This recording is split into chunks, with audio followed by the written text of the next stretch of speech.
Hello, everyone, and thank you for tuning in. Today is obviously a bad day for the market. Um, Bitcoin is down 8% for the week, about 2% for today. Yesterday, we had dropped 6% late afternoon. So, obviously, I record my videos in the morning, and so obviously, I didn't catch this drop. But when we look on the daily, it really seems that the 20-day moving average is working against us. As you can see, we're being pushed down. The 20-day moving average now is at 36,841. So with that said, we're at the bottom of the range now. This is a real good test to see how well this range will hold. As of as of May, mid of May, it has held fairly well.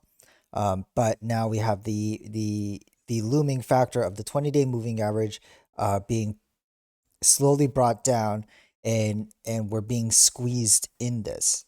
If we are to assume this bottom range here is some kind of support for Bitcoin, then yes, we are actively being squeezed, and we should see a move in the next few days to a week or so, where the question of being able to break above this 20-day moving average or breaking down to lower lows, either seems very plausible.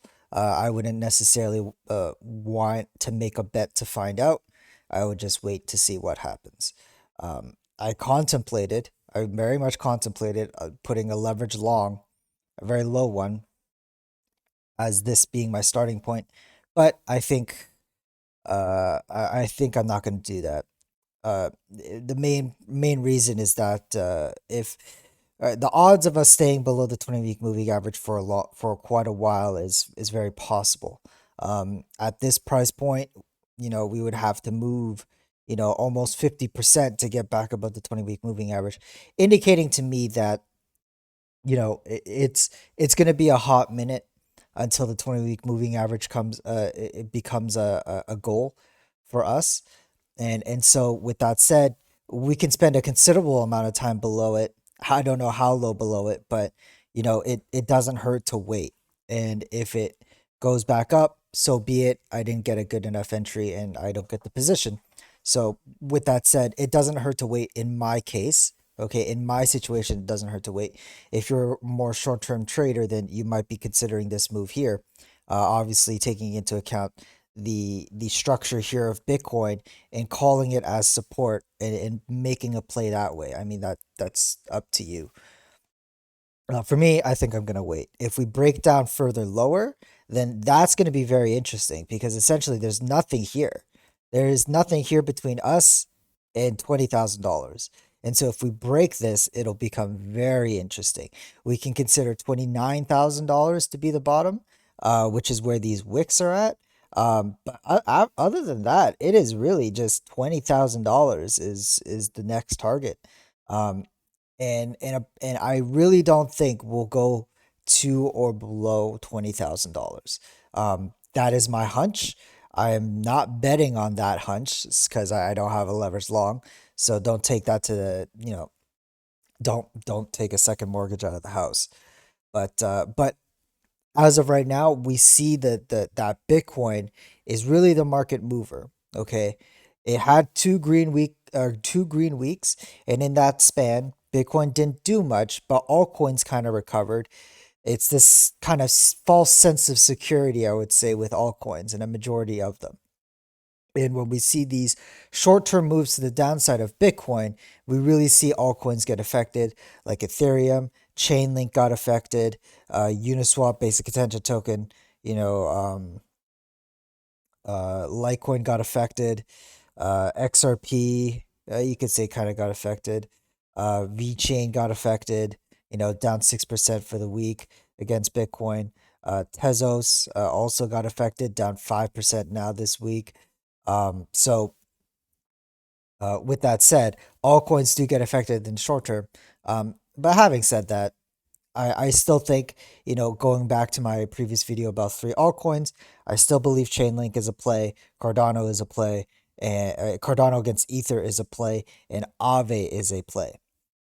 Obviously, I think out of the three, Cardano and Chainlink are the ones that mainly people are looking at, and with Chainlink, I have a position in. With Chainlink, we want to see about the 20-week moving average, right? We're in this we're in this rising channel here as it can, as it is showing. Like, we'll see if it actually holds up or not.